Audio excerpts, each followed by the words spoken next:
Welcome back, guys. Today we have a new bottle for you here. We have our 2011 Trimbach Cuvee Frederic Emile Riesling. So let's get into it.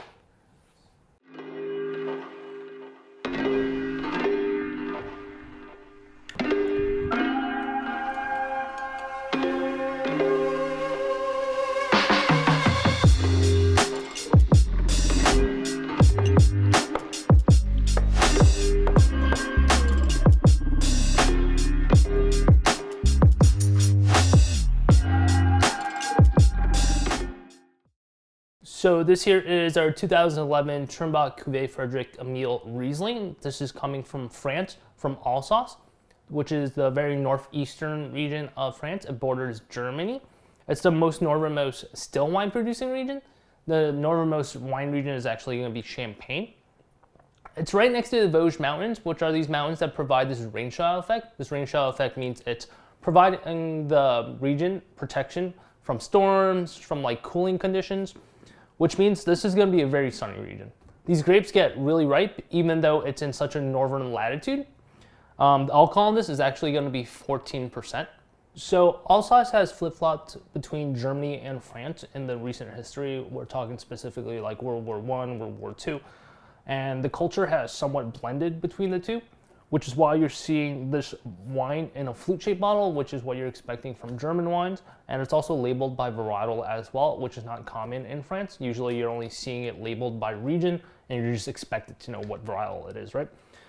The wines are also mostly fermented dry as well, which is more of a French thing to do. In Germany, you're really frequently seeing all these Cabernet, Spätlese, off-dry, somewhat sweet wines. Most of the wines you get will be fermented completely dry. So we've talked enough about this wine and the region and the history or whatever, but let's get to the more important thing. Let's open this wine, let's taste it, and let's enjoy it. We have this wine port. It's a beautiful golden color. Let's pick it up, give it a swirl and a sniff. So right off the bat, this is a really powerful, intense perfumed wine. I'm getting all these ripe apricot, pineapple, this golden apple, and Meyer lemon. It has this like really honeyed, waxy quality to it as well. And you're getting these like spices like ginger, white pepper, but you're still getting all that wet river rock kind of chalky minerality to it. It's a really beautiful, complex wine. Cheers.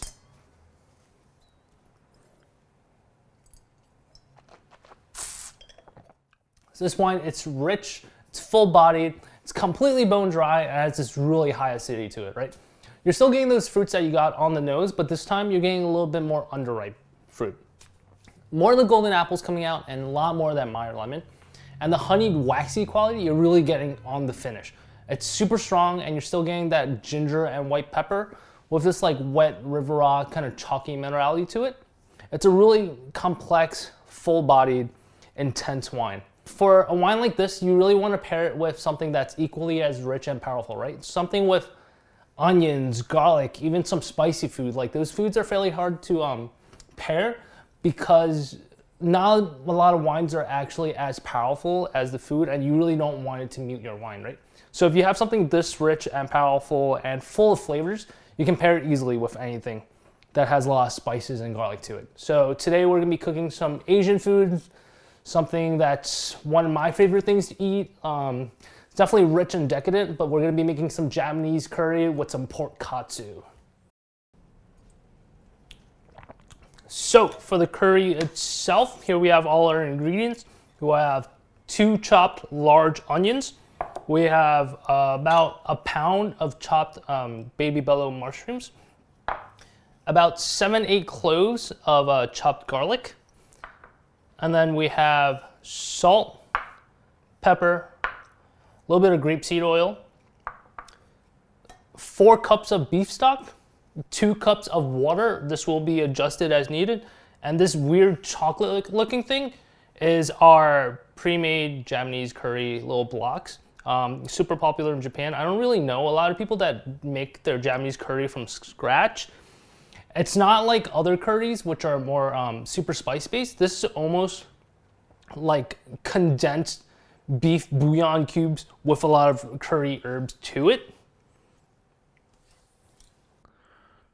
Alright, so for the curry, we're going to start with our onions. Just going to caramelize this with a bit of oil.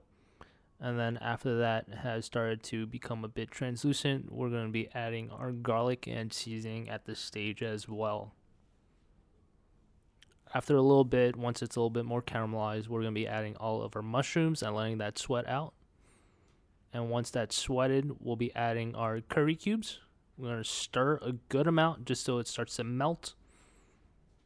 After that, we're going to be adding our beef stock and our water. Once that's put in, we'll be stirring vigorously a little bit more just to make sure all of that curry is completely emulsified. This is going to be simmering for a little while we're prepping our pork katsu. So now we're going to work on our pork katsu. We have some of the spices here. Got salt, pepper, garlic, and a little bit of this MSG, a little secret ingredient. Pork chops. We have our egg wash right here. We have about 6 eggs in here. I have a little bit of soy sauce, a little bit of sesame oil, and then all of those spices as well. We have a little whole wheat flour. We're going to be seasoning this, and then we have some panko breadcrumbs. So we're going to add a little bit of salt, pepper, throw all that in there, garlic, MSG. Give this a mix. Take our pork chop.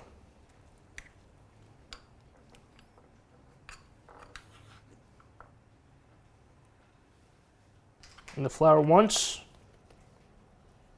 Shake it off. Back in the egg. And then from the egg, let it drip a bit. And then into the panko. Cover it. Give it a press. Give it a flip. Another press.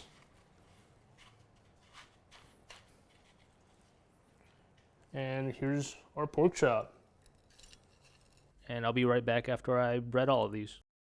So I have about 2 to 3 inches of neutral oil. Here I'm using some canola oil to shallow fry my pork katsu. Once you have that oil around 375 or so, then you can drop in your pork chops. You can also test this just by dropping a little bit of breading in to see if it bubbles. And while you're frying, I do like to splash the top of it with some oil as well, just to make sure the top breading is cooking so that you're really sealing in everything. Around 3-4 minutes or so, I'll be flipping it. I'm putting around 3 pork chops into my pan here because you really don't want to crowd it, but obviously we're trying to fry up all our pork chops. Once your crust is starting to look this golden brown, then you can pull it. It's going to darken a little bit after you pulled it as well. And when you do pull your pork chops, make sure you're resting it on something like a sheet rack, just so that the bottom part isn't soaked in that oil and it's still staying crispy. You also want to hit it with some salt when it's still hot to make sure that salt is really coating the outside of it. Getting some rice here, and then we're gonna top it off with some curry.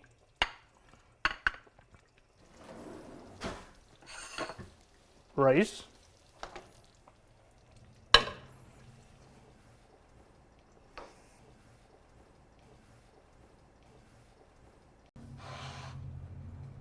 Rice and curry here. Grab one of these.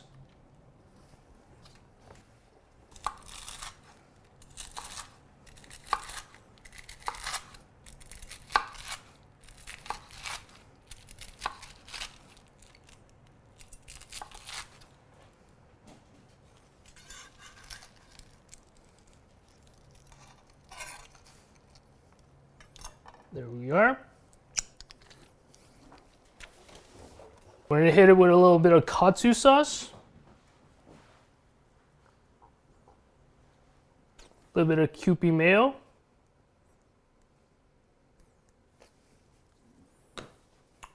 I have a little bit of furikake seasoning, which is just some seaweed. This one actually has a little bit of wasabi in it and some sesame seeds.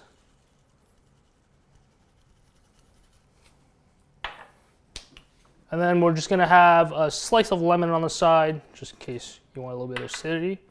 And that's it. All right, let's give this a taste. I'm gonna squeeze some of this lemon on.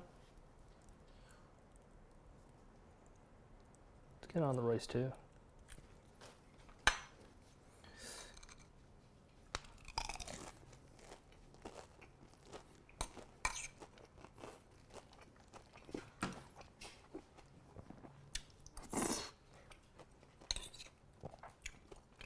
Oh my God.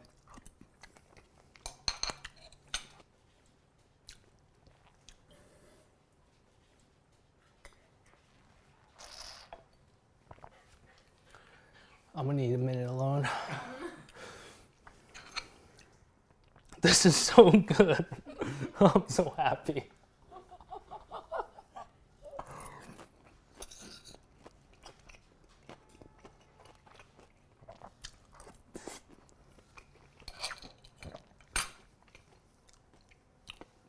The rich curry, all those herbs and spices, some of that garlic, it's super pungent. And then you have this like lemon on the crispy, oily pork chops with this wine right here. Dude, I'm in heaven.